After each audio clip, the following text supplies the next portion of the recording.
since entering the league in 1988. What a winning tradition mula sa prangkisa ng Purefoods partner.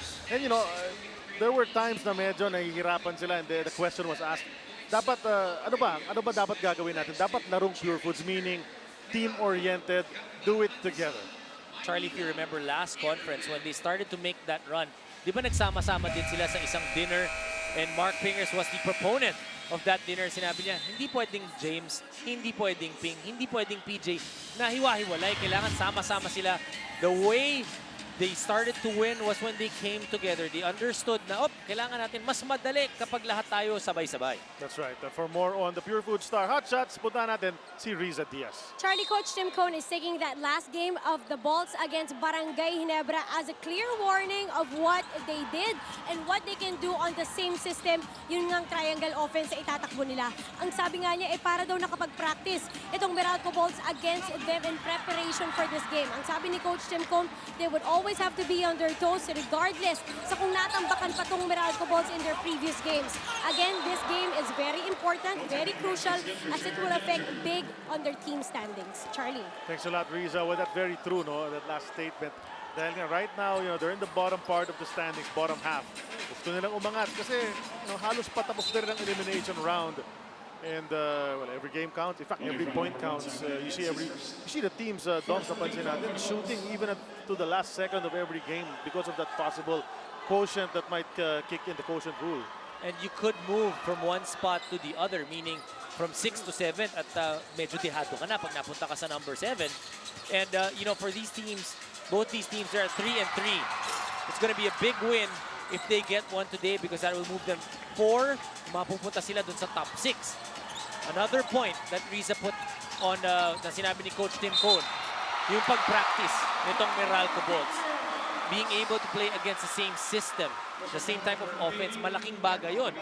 And also, you have to remember, Meralco, their assistant coach now, very familiar with the triangle offense. Assistant coach Luigi Trillo joined Meralco this conference. He definitely knows the pros and cons of playing against a triangle system.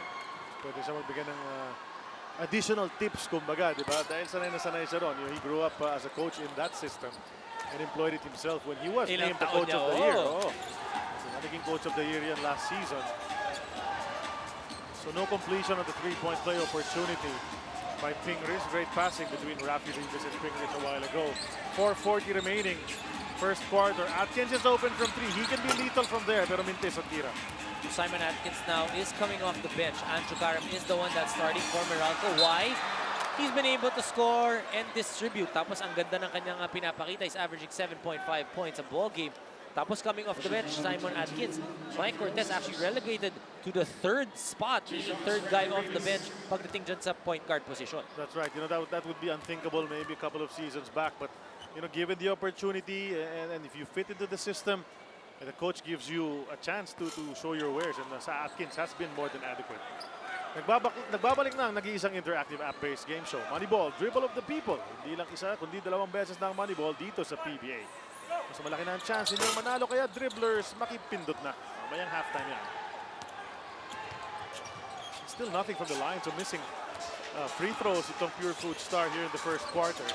Still 12-9 ang ating score.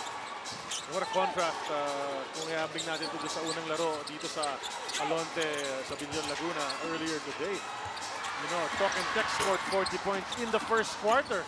And right now with 4 minutes and 4 seconds remaining, it's just 12-9. So obviously the defense is... And only 1 3-point shot being made by both teams. Meralco, 1 3-point shot by Gary David.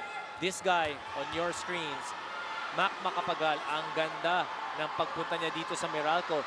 When I say pagpunta, meaning yung pagbabalik niya dito sa Meralco, he has provided that outside shooting na kinakailangan ng Meralco. You know, they like to play it tough inside, but you also need a guy who can shoot from the outside consistently. A guy na kahit magmintis ng first 5 shots, who will still take that 6th one. Well, look at it now. You're saying he's shooting 3.5 3-pointers in the past 2 ball games. A good improvement from the first 2.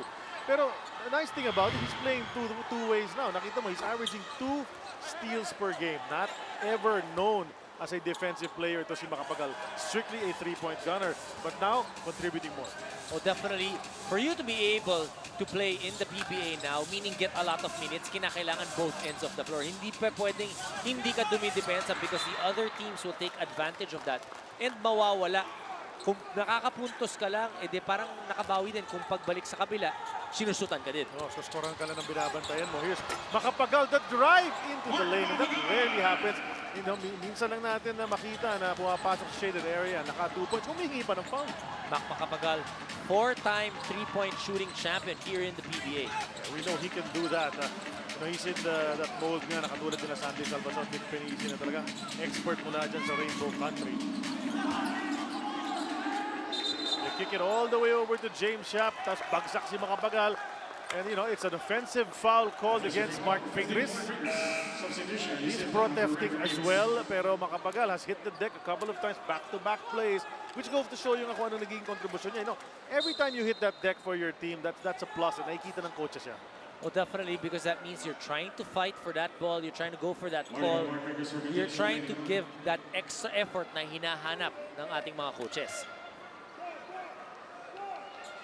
Lamangang Meralco ng dalawa, 14-12. Puntahan muna natin si Riza Diaz. Charlie, galing nga sa magandang pagkapanalo itong Bolts kontra Barangay Ginebra. Nung isang araw lang yon at kahit kahapon nag-ensayo pa rin sila in preparation for today's game. So technically, wala pang pahinga nga daw itong Bolts at puro biyahe. They were in Davao, in Antipolo, and now today dito sa Maybinyan. Pero alam mo, yung Meralco Bolts, pagdating dito, lahat nakangiti. They rode the same bus at ang sabi nga nila, they're just very inspired to push their performance to get better even more. Alam mo, ang isa sa mga motivation nila, nanonood din si Boss MVP dito mismong live. At sabi nga nila, kung bumiyahe pa yung boss nila para manood dito ng live, dapat hindi naman daw sila mapahiya. Charlie. Thanks a lot, Riza. Well, you know, that's nice what they did. No? Ginawa na nilang excursion.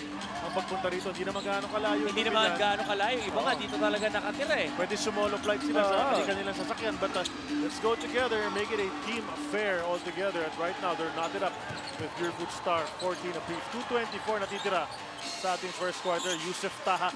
Kapapasok pa lang niya, Doms, but he's immediately made an impact. Nakatira na ng isa. Yusef Taha, he's a type of player that for him to be effective and get a lot of playing time, kailangan offensive rebound siya. He needs to play good defense, and that's what he's doing. And that's why Coach Tim Cone is reciprocating him by giving him more and more minutes. Si Jared Dillinger, he is the best player noong muling laro ng Meralco Bulls just a couple of days ago in their victory kontra sa Barangay Ginebra. Cliff Hodge has improved as an outside shooter pero hindi pumasok ang three-point attempt. Here's Mark Baroka, used to be the coffee prince.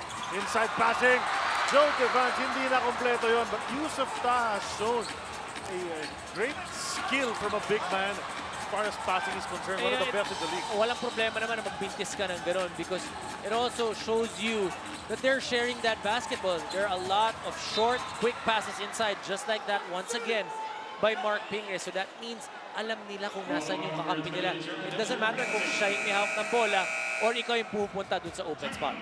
Minute and 24 natitira dito sa ating first quarter. Timeout is called. Magbabalik kami.